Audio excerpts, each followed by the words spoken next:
नमस्कार, मैं हूं आशीष चित्रांशी और आप देख रहे हैं the news launcher. Hot topic with Hemant Atri. Hemant ji को जोड़िए, फटाफट स्क्रीन पर ले आइए।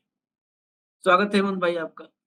सृष्टि में भी हम त्रिमूर्ति की कल्पना करते हैं, Brahma Vishnu Mahesh.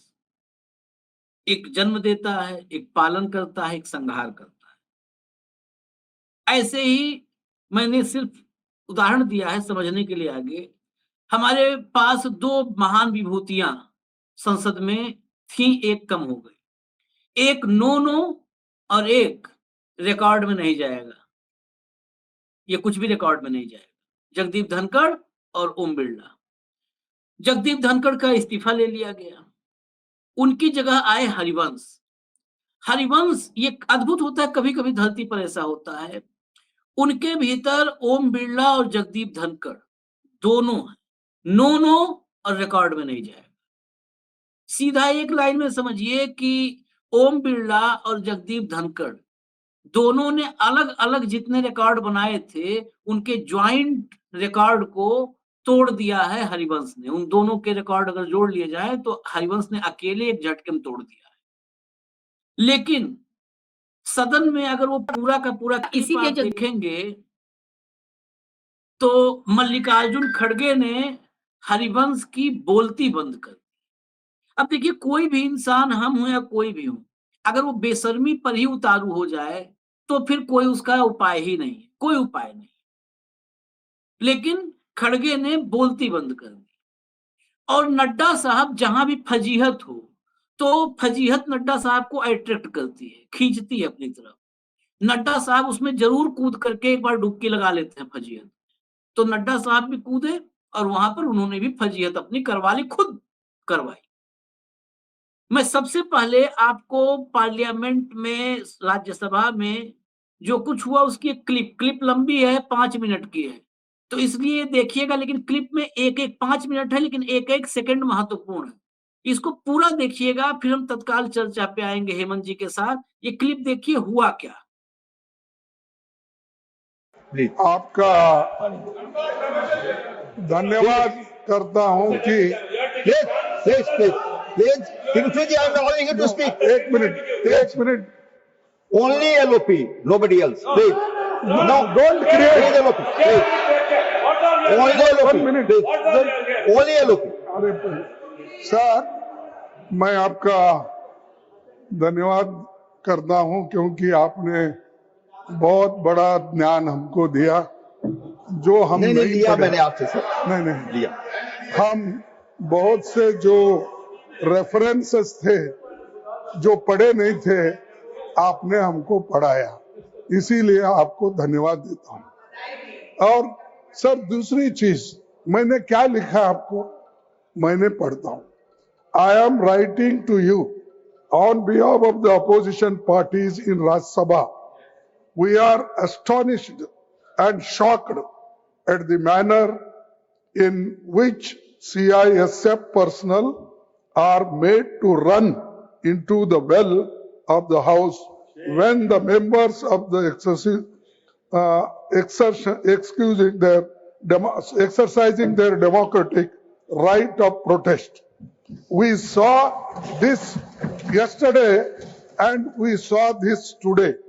As well as has our parliament being reduced to such a level, this is most objectionable and we condemn it unequivocally. We expect that in the future CISF personnel will not come trooping in the well of the House when members are raising important issues of public concern. ये इतना ही लिखा और मैं आपको letter भेजा। Naturally, to inform every members, it is not possible.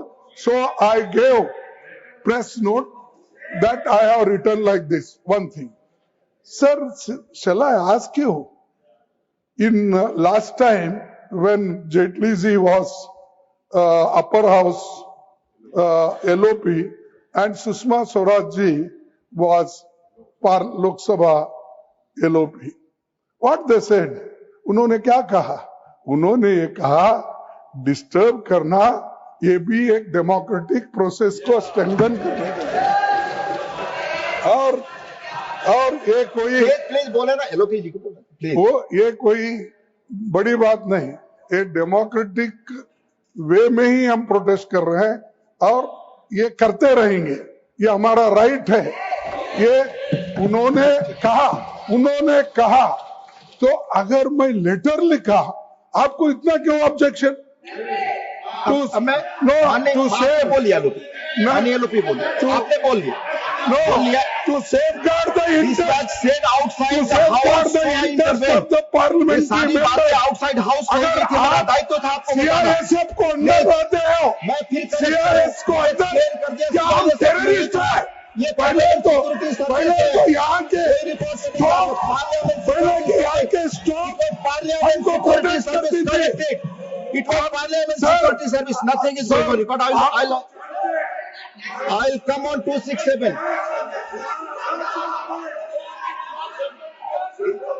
नहीं आप बोल चुके, माननीय लोग भी बोल चुके।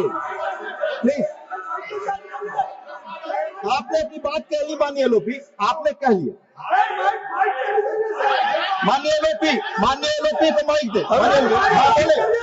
बोले हमारे आप सभी। हाँ, सर आप अपनी सीट पे जाएंगे sir. Please go back to your seat. हमारे पार्लियामेंट के स्टाफ, एक मिनट, हमारे पार्लियामेंट के स्टाफ इतना सशक्त है कि हमारे को प्रोटेक्ट करने में वो मजबूत है और वो आपके कंट्रोल में आते हैं।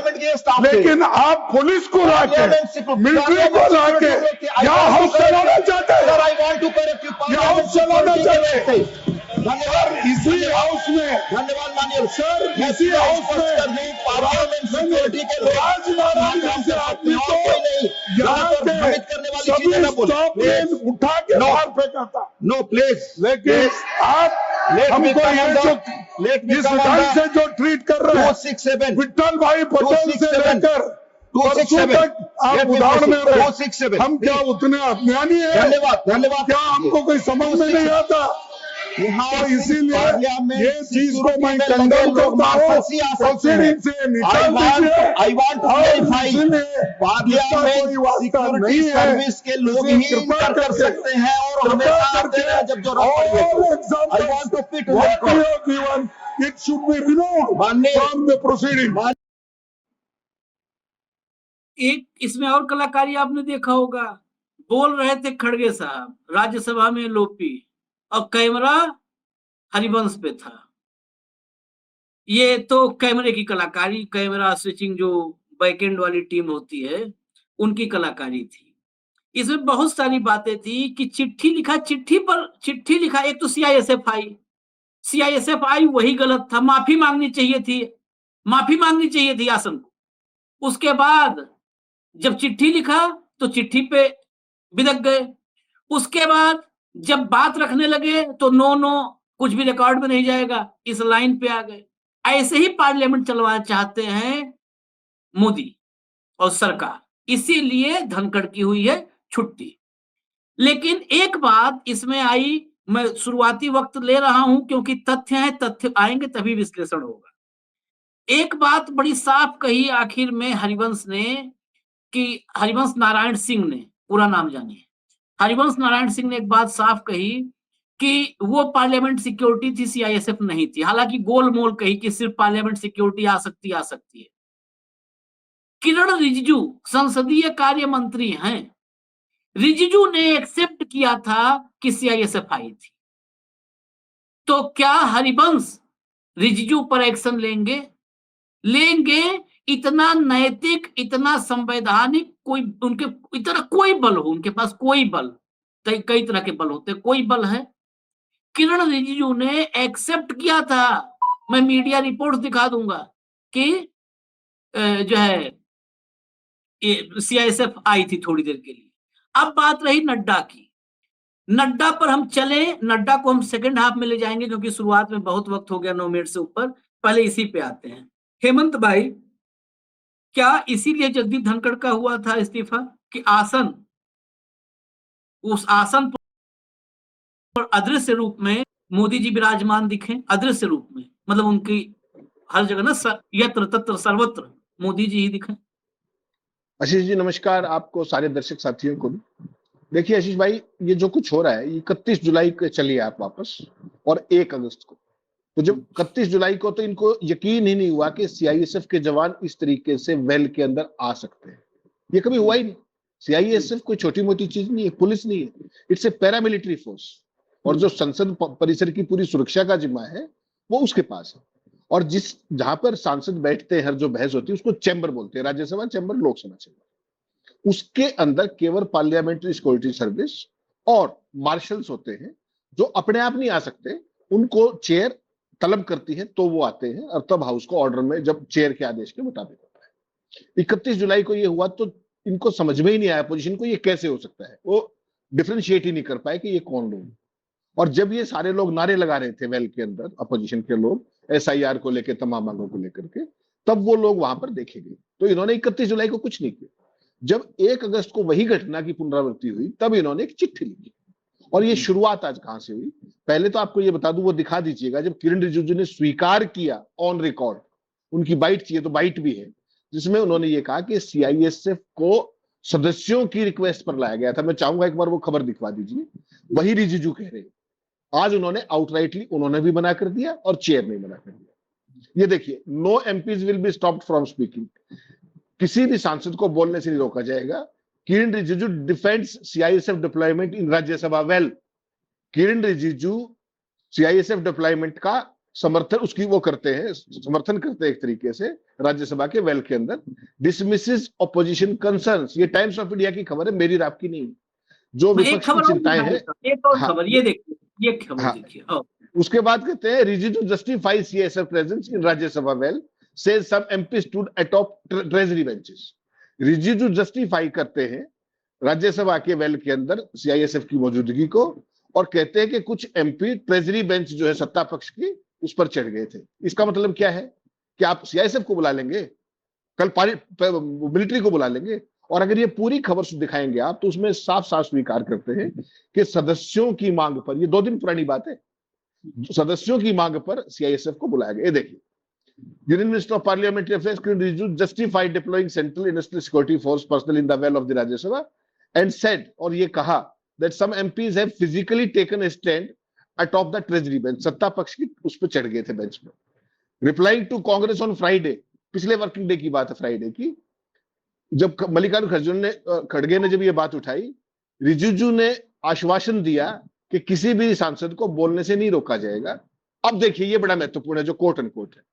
इट वॉज पार्लियामेंट मेंबर्स, ये संसद सदस्य ही थे, डिमांड टू इंक्रीज सिक्योरिटी, जिन्होंने सुरक्षा बढ़ाने की मांग की थी। देयरफॉर सीआईएसएफ वाज डिप्लॉयड, इसलिए सीआईएसएफ को तैनात किया गया था। बताना चाहिए कौन से सांसद थे जिन्होंने सीआईएसएफ की मांग की थी। क्या सीआईएसएफ को तैनात किया जा सकता है वहां पर एज पर रूल्स? ये स्वीकार कर रहे हैं, ये कोर्ट है उनका। Inside the house members have sometimes physically taken a stand atop the treasury table and near the well। Chamber के अंदर सांसदों की मांग थी कि कई बार जो लोग हैं, सांसद हैं, वो सत्ता पक्ष की बेंचेस पे चढ़ जाते हैं और वेल के अंदर आ जाते हैं। Security has been deployed to stop them from doing this. सुरक्षा इसलिए तैनात की गई है ताकि वो ऐसा ना कर सके। तो क्या मतलब, जो हमारे मार्शल्स हैं और जो पार्लियामेंट्री सिक्योरिटी सर्विस है, वो ये नहीं कर सकती। मतलब मेरा कहने का मतलब ये है, इसमें लंबा समय खराब करने की जरूरत नहीं है। उन्होंने कैटेगरिकली ये माना कि सीआईएसएफ। हेमंत जी, आखिरी लाइन भी पढ़िए जरूर, वो इंपॉर्टेंट है। Union minister Rijiju said he added that the CISF personnel would not take any action till the any MP। ये लाइन पूरे बताइए, ये भी इंपॉर्टेंट है। आखिर में वो ये कहते हैं, वही मैं कह रहा हूं कि रिकॉर्ड पे उन्होंने स्वीकार किया, ऑन रिकॉर्ड, ये तमाम अखबारों में है, बाइट भी है। उसमें उन्होंने ये कहा कि सिक्योरिटी का जो सीआईएसएफ के लोग हैं, वो तब तक कोई एक्शन नहीं लेंगे, तब तक कोई कार्रवाई नहीं करेंगे, जब तक कोई सांसद मैलिशियस एक्टिविटी, कोई गड़बड़ी वाली कार्रवाई नहीं करेगा। यानी कि उछल कूद या जो छीना झपटी या किसी उस पर चढ़ना, उस तरह की, जिसको आप कह सकते हैं कि दूसरे तरह की कार्रवाई। तो सरेआम उन्होंने स्वीकार, कोट एंड कोट है ये सारे का सारा। और उसके बाद आज चेयर ने कह दिया कि वो सीआईएसएफ थी नहीं। तो ये तो मिसलीडिंग ऑफ द हाउस हुआ ना। या तो चेयर मिसलीड कर रही है या रिजिजू मिसलीड कर रहे हैं। और आज रिजिजू ने क्या कहा, आज रिजिजू ने भी चेयर के सुर में सुर मिला दिया और कहा कि ऐसा कुछ था ही नहीं। वो आज का भी दिखा दीजिएगा, जो आज का उन्होंने बाइट दिखा, वो क्या है, उन्होंने साफ मना कर दिया कि वो थी ही नहीं। परसों कह रहे थे थी, आज कह रहे थे नहीं थी। आज विवाद कहां से शुरू हुआ देखिए, 0 आवर जैसे ही खत्म हुआ, चेयर ने ये कहा, हरिवंश जी ने, कि आपने मुझे चिट्ठी लिखी, उसको सार्वजनिक क्यों किया? वो तो एक privilege communication. Leader of opposition की तमाम चिट्ठियां आप कितने सालों से रोज पढ़ते आए, सुबह से लेकर के शाम तक सारी चिट्ठियां पब्लिक डोमेन में होती। यहां से बात शुरू हुई थी, तब ये मुद्दा दोबारा गर्म हुआ और इसमें सत्ता पक्ष खुद ही उलझ गया। अगर क्योंकि उन्होंने तो चिट्ठी लिखी थी, जवाब देने का तो परंपरा रही नहीं, आजकल कोई जवाब देता नहीं उस तरीके से। तो देखिए, आपको समझना पड़ेगा मोदी जी की डेमोक्रेसी का पैटर्न। मोदी जी 2014 से नया भारत बना रहे थे, देखा आपने। उसके बाद ज्ञानेश कुमार गुप्ता ने नया चुनाव आयोग की घोषणा करी पूरे विपक्ष के सामने। नया सुप्रीम कोर्ट आप कल देख रहे थे, जैसे राहुल गांधी के खिलाफ जो कुछ किया गया दीपांकर दत्ता के द्वारा। और अब संसद को कैसे चलाना है, पहले जगदीप धनखड़ जी आरएसएस के एकलव्य, तो द्रोणाचार्य ने तो एकलव्य का अंगूठा ही लिया था, आरएसएस के एकलव्य की मोदी ने नौकरी ही ले ली सरकार ने। तो वो नई संसद नया, और अब हरिवंश जी उसी रास्ते पे कहीं ना कहीं चल करके विपक्ष को अपने मंत्री को ये कहने की बजाय कि आपने मिसलीड क्यों किया 2 दिन पहले और आज आप क्या कह रहे हैं, वो विपक्ष के ऊपर दाना पानी लेकर के उनको वो कर रहे हैं। कैमरे वैमरे की मूवमेंट आजकल नया नॉर्मल है। तो आपको मोटे तौर पे एक बात समझनी पड़ेगी, जिस संसद को आपने और मैंने सालों से देखा एक सच के परिसर के तौर पर, कि वहां पर झूठ बोलने से पहले आदमी 10 बार सोचता था, 10 बार और 100 बार। क्योंकि अगर आपने संसद के पटल पर एक भी शब्द आशीष भाई गलत कह दिया तो you are liable to be facing a privilege motion, विशेषाधिकार आनंद स्टेट अवे आता है। अब इसी संसद के अंदर क्या क्या कहा गया कि हमारे ऑपरेशन सिंदूर के दौरान हमारे कोई नुकसान नहीं हुआ, कोई सैनिक शहीद नहीं हुआ, कह सकते थे। जबकि ऑन रिकॉर्ड कितने शहीदों का, 10 का तो कम से कम आइडिया हमें भी है। कह दिया जहाज गिर गए, उसका जिक्र किए बिना युद्ध जीत लिया और उसके ऊपर कोई जवाब नहीं दिया और कोई नुकसान नहीं हुआ, विजय पर्व हो गया, सारी बातें हुई। तो ये नया नॉर्मल है। जब प्रधानमंत्री उस लेवल पर जाकर के वो कह सकते हैं तो ये तो बहुत छोटी चीज है, ये तो मंत्री। तो ये नया नॉर्मल एक तरीके से डेवलप कर दिया गया है और देश ने, जो ये आपका पोमेरियन मीडिया है ना, कीर्तन मंडली, इसके जरिए जो आर्टिकुलेशन होती है, देश ने उसको स्वीकार कर लिया है अनफॉर्चुनेटली। इसीलिए रह रहकर ये हिम्मत बढ़ती जाती है। जो खबर आप दिखा रहे हैं वो तो सारी मीडिया में छपी है कि रिजिजू साहब ने कहा था कि सीआईएसएफ थी, जो कि लीगली नहीं आ सकती। मैं आपको एक दूसरा तथ्य बताता हूं, जो शायद जिसके लिए जो कह रहे थे ना खड़गे साहब कि आपने हमें ज्ञान दिया, चेयर को कह रहे थे वो, आपने हमें ज्ञान दिया, उसके लिए धन्यवाद। वो ज्ञान क्या है? पार्लियामेंट्री सिक्योरिटी सर्विस और मार्शल्स, ये स्पीकर के उस पे होते हैं, चेयर के उस पे होते हैं, जैसे ही वो कहेंगे उससे पहले नहीं आएंगे, और जब आएंगे हाउस ऑर्डर में नहीं है तो जो स्पीकर कहेंगे, चेयर कहेगी, उसके बाद उसको करके चले जाएंगे। They are not supposed to be neither in the chamber nor near the well all the time. No, they are being called every time whenever required. जब जरूरत होती है तब उनको बुलाया जाता है। तो ये कहना कि सीआईएसएफ थी या नहीं थी, सवाल ये कि सीआईएसएफ हो कैसे सकती है। तो रिजिजू ने फ्राइडे को जो कहा और जो आज जो उन्होंने कहा वो भी दिखा दीजिए कि विपक्ष झूठ बोल रहा है। झूठ कौन बोल रहा है? हाँ। ये देखिए, विपक्ष के नेता ने गुमराह किया और गलत तथ्य पेश किए। उन्होंने सभापति को भी पत्र लिखा है। जब विपक्ष के नेता सभापति को गलत पत्र लिखते हैं और गलत तथ्य पेश करते हैं तो उसके लिए क्या कार्रवाई होनी चाहिए?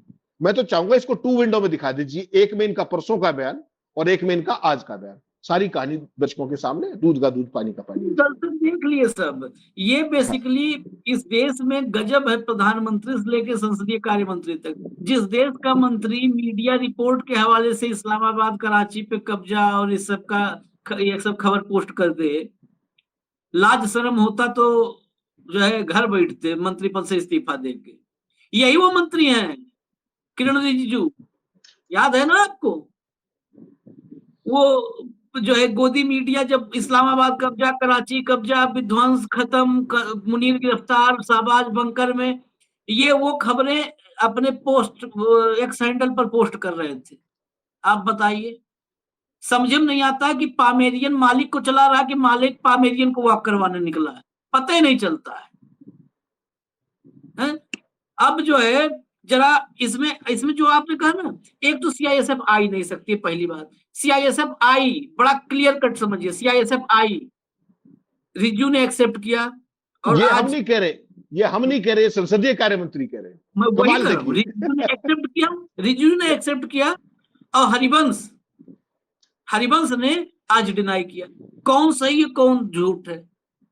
एक तो झूठ की बात अभी कही ना हेमंत जी ने कि झूठ बोलना बड़ा बहुत वो हो जाया करता था, प्रिविलेज मोशन विशेषाधिकार हनन का प्रस्ताव आ जाता था। जिस जमाने में रेयर झूठ बोला जाता था उस जमाने में संसद में झूठ शब्द का इस्तेमाल होता था।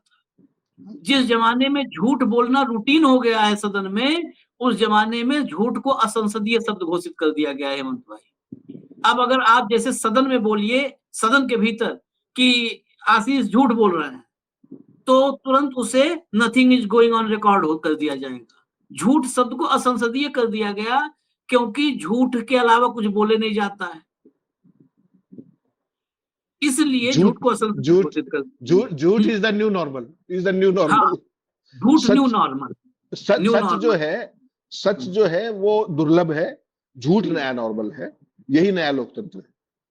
झूठ न्यू नॉर्मल हो गया है और मेक इन इंडिया में सबसे ज्यादा इसी का प्रोडक्शन भी है, जो है आत्मनिर्भर भारत में। और खैर, इसमें हम विश्वगुरु भी।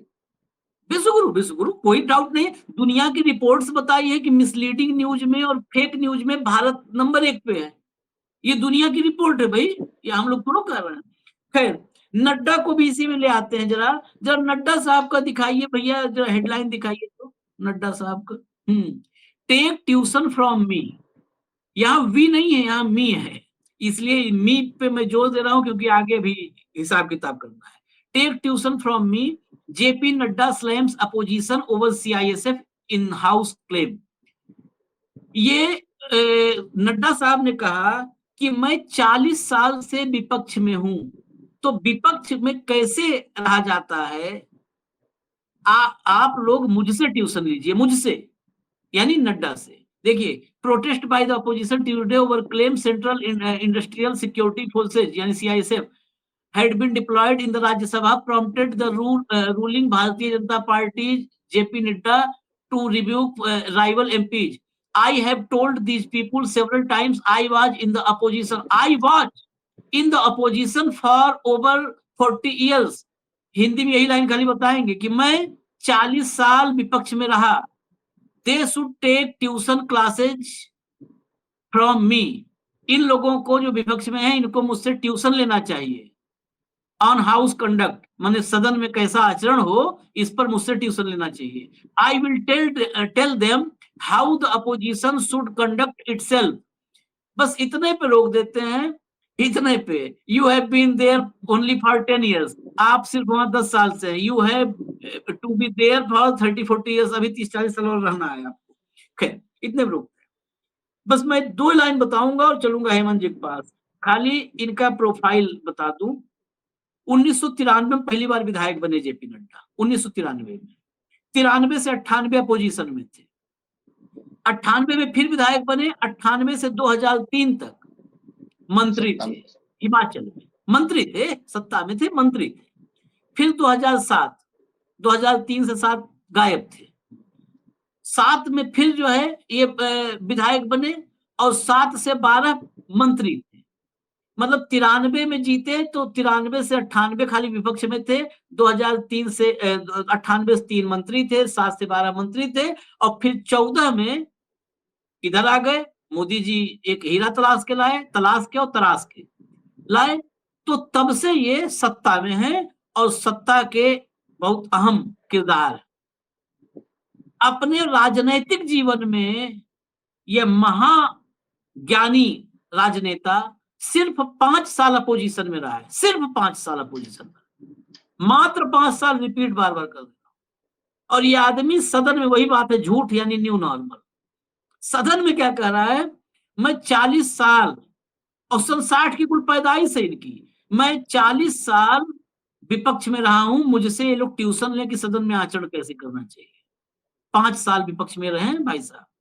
हेमंत भाई बताइए, ये आ करके अपना मतलब कहीं पे भी लोग काली फेंक रहे हैं लोगों के मुंह पे, तो ये पता है वो अपना मुंह ये आगे कर देते हैं वहां पे। आशीष भाई, ये केवल नड्डा साहब और मोदी जी के चेले ही कर सकते हैं ये अद्भुत काम। और ये जो गणित है ना, ये जो नया मैथमेटिक्स है, इसको सुन के तो आर्यभट्ट भी स्तब्ध रह जाएंगे। जिस व्यक्ति का 1961 का जन्म है, 64वें वर्ष में है वो, जिस देश में 25 साल से पहले आप एमएलए नहीं बन सकते, वो व्यक्ति 1993 में पहली बार एमएलए बना। ठीक, आज आप 2025 में, मैं साधारण गणित में बात करता हूं, उसका कुल पॉलिटिकल कैरियर 32 साल का है, एक विधायक के तौर पे, सांसद के तौर पे, जो सारा मिला करके 32 साल। अपोजिशन का आपने बता दिया कितने साल। ये व्यक्ति 2 दिसंबर 1960 को पैदा हुए थे, तो अभी ये 61 के होंगे इस साल। दूसरी तरफ जिनको कह रहे थे ये, उनको लीड कौन कर रहा, टारगेट पे कौन थे? श्रीमान खड़गे साहब। इनका जन्म, ध्यान रखिएगा, बहुत ध्यान से सुनिएगा, 1960 में हुआ, और खड़गे साहब 1972 में एमएलए थे। ठीक, 1972 से लेकर 2008 तक लगातार बैक टू बैक कर्नाटका की गुरमिटकल सीट, गुरमिटकल असेंबली सीट, वहां पे लगातार वो थे। और ट्यूशन किसको लेनी चाहिए? खड़गे साहब और उनके साथियों को। तो ये, आप इसको इतना साधारण मत लीजिए, ये सत्ता के अहंकार के अलावा कुछ चीज है। जो मोदी जी करते हैं ना ऊपर, कि किसी भी चीज का सिर पैर तथ्य तर्क कुछ नहीं, केवल सत्ता का अहंकार, दम, और जो हम कहें केवल वही से। और उस रॉ के अंदर आप ये भी भूल जाते हो कि तुम्हारी उम्र कितनी, तुम्हारा तजुर्बा कितना है, तुम्हारा डेट ऑफ बर्थ क्या था, तुम्हारा पॉलिटिकल, खुद का ही पॉलिटिकल, आपका मैं भूल जाऊं तो फिर भी समझ में आता है कि स्लिप हो गया। अपने बारे में गलत कहने लगूं तो ये तो फिर मेरे को तो कुछ और करना चाहिए शायद। वो आप बताते हो ना मनोविज्ञान वगैरह का, कुछ आपके जानकार वाले लोग हैं, तो मुझे वहां जाना चाहिए एक्चुअली। तो आप सामने वाले को, वहां पे बहस किससे हो रही थी? विपक्ष को तो ये समझते ही कुछ नहीं। खड़गे साहब आमने सामने थे। होना ये चाहिए था कि सदन के पटल पर खड़गे के सामने आज जो कुछ बातें सामने आई, और जो रिजिजू ने शुक्रवार को कहा ऑन रिकॉर्ड, जो आपने दिखाया, उसके बेसिस पे रिजिजू को माफी मांगनी चाहिए थी। हाँ। चेयर को कहना चाहिए था कि भविष्य में ऐसा नहीं होगा सीआईएसएफ का। या तो रिजिजू ने झूठ बोला, ठीक, कि सीआईएसएफ थी और सांसदों की मांग पर थी। कौन से सांसद थे वो? कागज दिखाओ जिन्होंने कहा था, दिखा दो, प्रोसीडिंग में होगा। ये चिट्ठी लिखी होगी, खड़गे साहब ने चिट्ठी लिखी ना, आप नाराज हुए ना उससे, आपने चर्चा छेड़ी ना। आज चेयर किसने चर्चा छेड़ी? चेयर ने छेड़ी कि आपने प्रिविलेज कम्युनिकेशन बाहर कर दिया। तो आशीष भाई, समस्या क्या है कि अपने ही कारनामों से गिरते हैं, और इसका मैसेज अड़का मत लगाइएगा, ये बहुत बड़ा मैसेज होता है। हाउस के अंदर मार्शल भी जब बिना चेयर के नहीं आ सकता, पीछे पार्लियामेंट्री सिक्योरिटी सर्विस नहीं आ सकती, सीआईएसएफ कैसे आगे वेल तक? ये कभी सोचा आपने? और इसका मतलब क्या होता है? CISF is a paramilitary force, don't forget, it's not Delhi police, it's a paramilitary. So today it is paramilitary, tomorrow it can be military. और फिर क्या होगा? फिर क्या होगा? खड़गे चिट्ठी लिखेंगे, रिजिजू हाँ भरेंगे, चेयर मना कर देंगे, नहीं थी पार्लियामेंट्री सिक्योरिटी सर्विस, बता दी। केवल मुझे एक बात बता दो, इसमें इतना बड़ा कोई विद्वानों का वो नहीं, जो लोग हाउस में थे 31 जुलाई को या 30 जुलाई, एक अगस्त, क्या 1 सेकंड में कैमरे की फुटेज नहीं निकल सकती? क्या 1 सेकंड लगता है? सारा हाउस की प्रोसीडिंग लाइव होती है। उधर वेल के अंदर अपोजिशन प्रोटेस्ट कर रहा था, वहां पर कुछ लोग थे। ये देखने में कितने सेकंड का काम है कि वो लोग कौन थे? किसी ने देखा क्या? तो ये जो चीज है ना आशीष भाई, ये एक नया नॉर्मल है। और इसीलिए खड़गे साहब ने ये कहा, और सवाल पूछा उन्होंने, पैरामिलिट्री किसके अंडर आती है? गृह मंत्री जी के अंडर। तो उन्होंने एक सवाल पूछा जो सबने मिस कर दिया आज, और वो सबसे महत्वपूर्ण सवाल वही। उन्होंने कहा, इस सदन को गृह मंत्री जी चला रहे या चेयर चला रही? इसके बाद ये सारा ज्ञान आया कि आचरण कैसा होना चाहिए, ट्यूशन रख लो और रख लो। तो नड्डा साहब, आप बड़े विद्वान आदमी हैं, आप ट्यूशन देनी है तो अपने वालों को दे लीजिए। आपका संसदीय कार्य मंत्री आपसे जूनियर है, आपके अब एक से एक बड़े, वो जो आप बड़े हैं, जो बड़े बड़े ज्ञान देते हैं, अपने क्या नाम है, निशिकांत दुबे आपके मित्र, तमाम तरह की चीजें बोलते हैं। वहां ट्यूशन वाले बहुत, ट्यूटर्स की बहुत जरूरत है। विपक्ष वाले अपना देख लेंगे।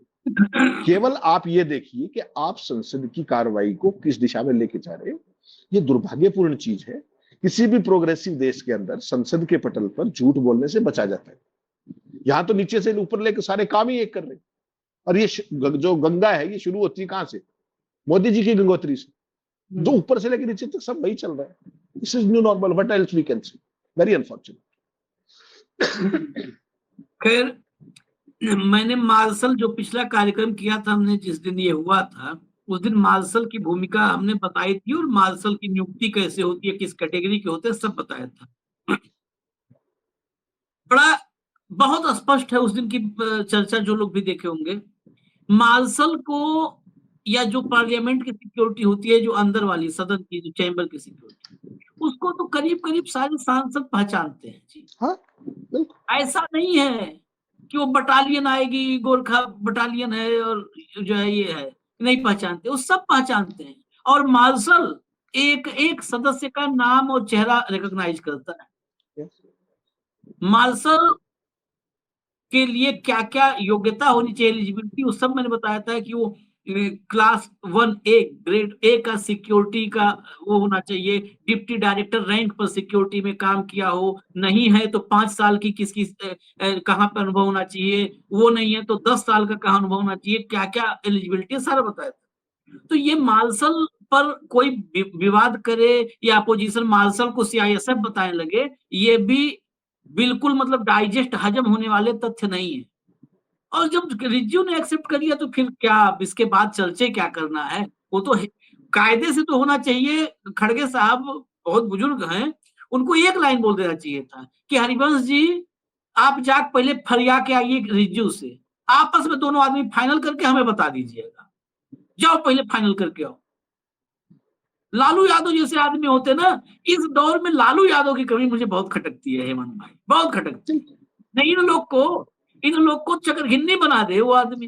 पक्का पक्का ये स्टेटमेंट आया कि अरे हरिवंश जाओ पहले जाओ, या रिज्जू पहले जाओ हरिवंश के पास जाओ, पहले आपस में फाइनल कर लो तब हमको बताओ, तब हम उस हिसाब से बताएंगे। वही होना चाहिए। हालांकि हरिवंश में कई बार कहता हूँ पत्रकार रहे हैं, लेकिन उस समय हरिवंश खाली बताते थे, बहुत लोग समझ ही नहीं पाते थे। पूरा नाम है हरिवंश नारायण सिंह, जिसको हेमंत भाई ने कहा हरिवंश जी हमारा तो मन नहीं करता जी वो कहने, तो हमको इजाजत दीजिए, न्यूज़ लॉन्चर देखते रहिए, फिर हम आएंगे हेमंत जी के साथ। नमस्कार, धन्यवाद हेमंत भाई।